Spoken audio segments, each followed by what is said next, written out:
Hello, this is Mike Cook. I'm here in my home gym and I'm happy to bring you another edition of Anti-Doping Updates. This is 22.2 and this is the Winter Olympic edition, at least so far. We've got 4 great stories to talk about. The first one is the biggest one, Camilla Vallieva. Then we've got Hossein Saveh-Semshake, Valentina Kaminska, and Lydia Hunko. Okay, let's get started with our first story. Camilla Vallieva. She is a 15-year-old figure skater from Russia. On December 25th, she competed in the All-Russian Figure Skating National Championships where she placed first and was named to the Olympic team for the 2022 Beijing Winter Olympic Games. Russia competes as the Russian Olympic Committee due to a previous infraction that was upheld by the Court for Arbitration of the Sport. I did an anti-doping update on that a while ago. So at any rate, so she submitted a sample for testing at the championships on December 25th. That was sent to a World Anti-Doping Agency accredited laboratory in Stockholm, Sweden. And due to personnel shortages, the results of that did not come back until February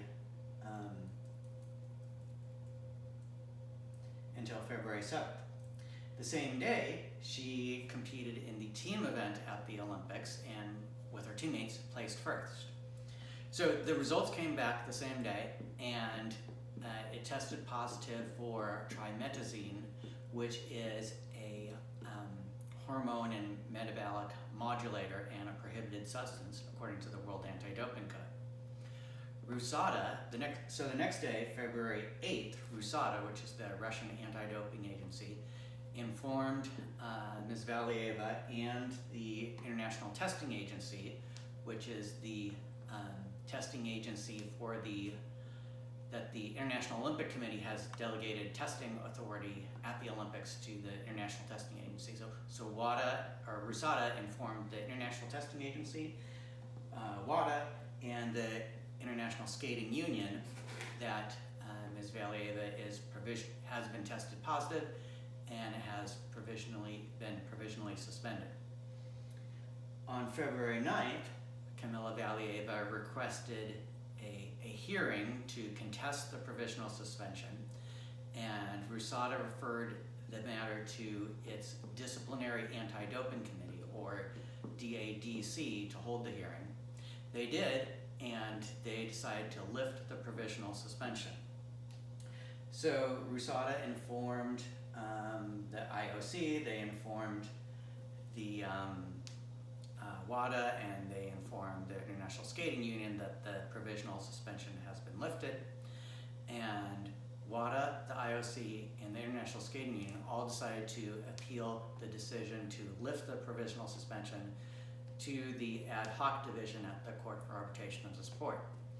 That is the unit that deals with disputes that are at the Olympic Games, and they hold a hearing and provide results within 24 hours of the application. So that's what happened in this case. And the CAS ad hoc division held a hearing and decided to lift the provisional suspension. So let's get to the heart of the matter. What is this deal about provisional suspensions? When are they imposed? And what are the challenges to a provisional suspension? If an athlete tests positive for a prohibited substance, the provisional suspension is mandatory.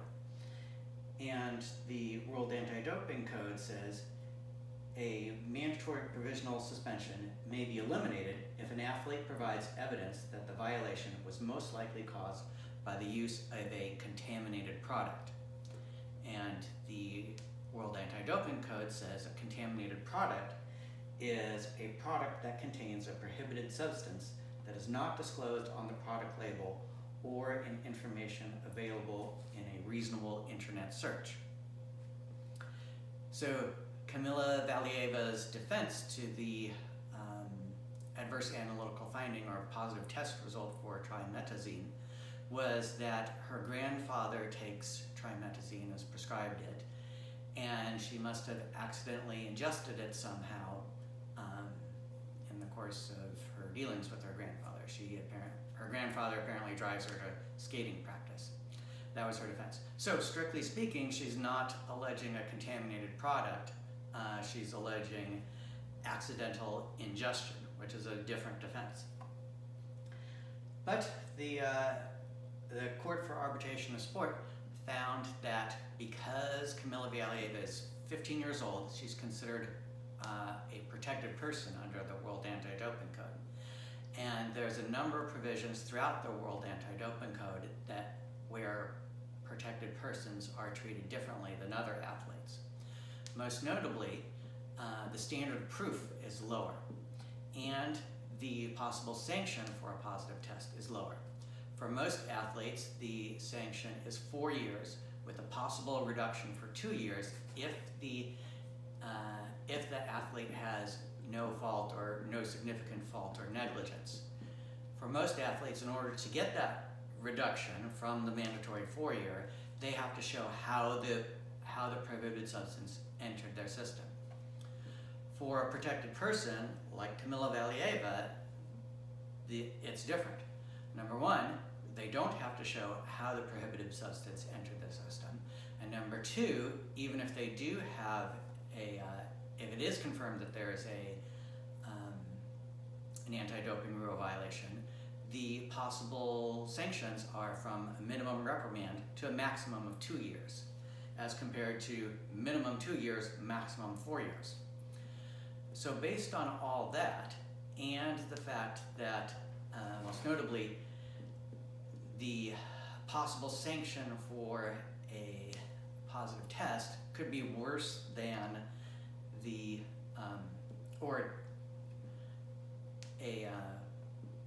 provisional suspension could be worse than the reprimand, which is a possible result of a accidental ingestion defense of a positive doping test. The court found that there is a gap in the rules regarding under what circumstances provisional suspensions for protected persons should be lifted. They found that there's a gap in those rules, and it was their job not to make policy, but to interpret the rules. And looking at the whole of the World Anti-Doping Code, they found that the interests of fairness dictate that the provisional suspension should be lifted and Camilla Vallieva should be allowed to continue to compete. So she ended up competing later on in the Olympics in the women's figure skating competition. She was in first place after the first part of the event, but then dropped to fourth after a not so good performance in the second part of the event, the free skate. So that's what happened to her. All right, next story is Hossein Shamsowski. He is an alpine skier from Iran. This is his third Olympic Games. He competed in Sochi 2014 and Pyeongchang 2018, and he was the flag bearer for his country for the 2022 Beijing Winter Olympic Games. At the Games, prior to his competition days, he was selected for testing, and his sample tested positive for LTM-M3, which is also known as oral turinabol, which is an anabolic steroid. He was provisionally suspended and requested analysis of the B sample. The B sample also confirmed the presence of the oral turinabol, and so he has a adverse analytical finding.